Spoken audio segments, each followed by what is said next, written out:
It's a store. Okay.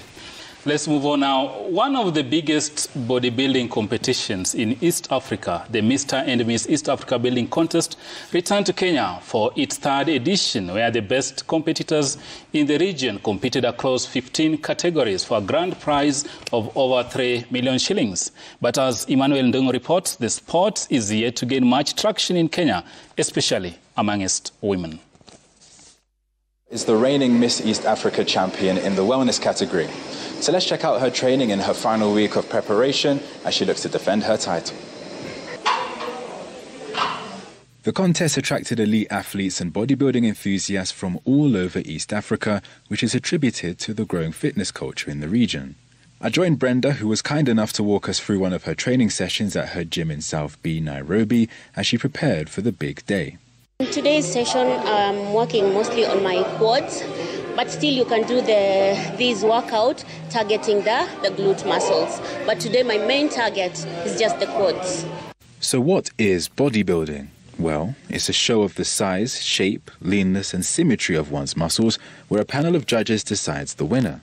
This is naturally quite subjective, but one component that is key for all bodybuilders is how lean they can get. Right now, we are supposed to get rid of all the water, all the liquid in us. As in, you're supposed to be very lean. So this cardio helps us remove all the fat that is still remaining in the body. Yeah, that is why we need cardio so much. Competitors are required to present their bodies on stage as favorably as possible. So on top of the grueling work that they put in to mold their physique, bodybuilders also tirelessly perfect their stage routine and posing to get an edge. My category, mostly they look at the lower body most of the time, because my category, I'm supposed to have a pear shape. It's supposed to be bigger at the bottom and then a little bit smaller at the top.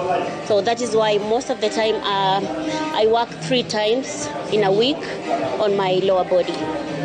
As much as you have gotten all the muscles, you just have to know how to present your muscles.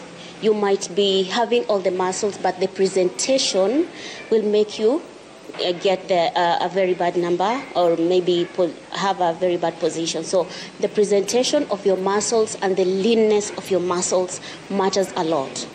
Brenda's friend and training partner Elizabeth Orua was also competing at the event.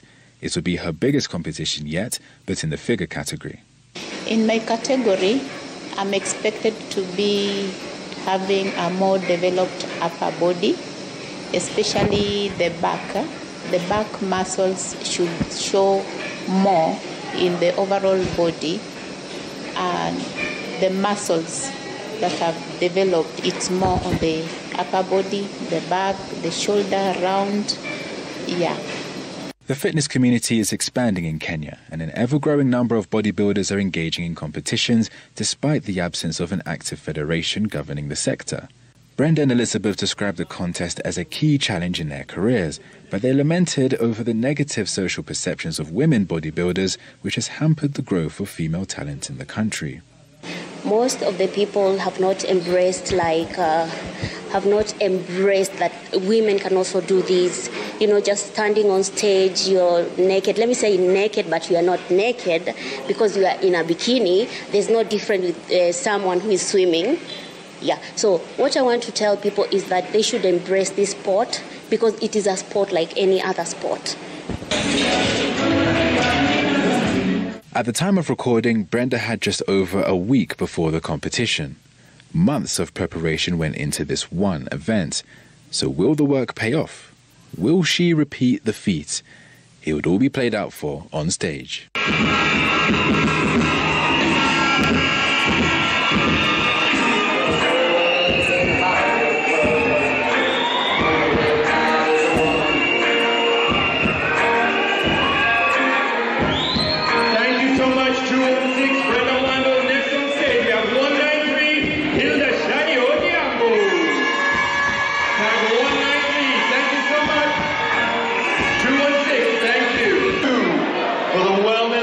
Mr. and Mrs. East Africa, position 2 goes to tag number 216, Brenda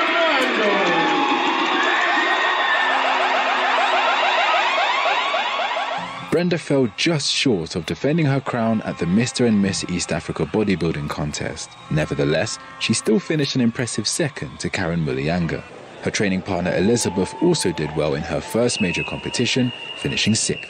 So today I came second, and I take this positively. I take it as a challenge. So next year I'm going to work extra hard so that I can get back my title.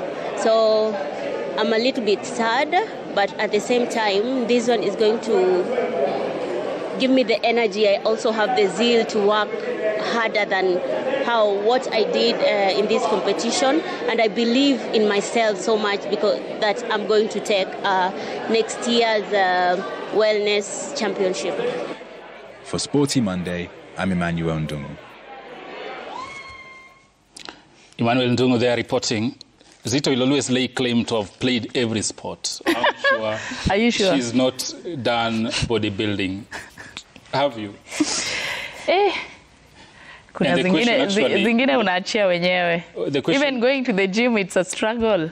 So probably talk to the fact that Emmanuel said there's a lot of how the community view women, and one of the things the lady said there is, for a man, it's okay to weight lift, to bodybuild. But if it's a woman, you are labeled sometimes here and there. Basically, the perception of women in sports and such kind of sports.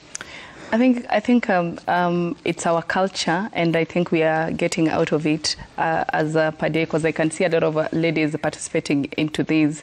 So something that in the past years I didn't see a lot. Even in boxing, there were not a lot of ladies in boxing. But again, I think that is now it's fading and it's coming up.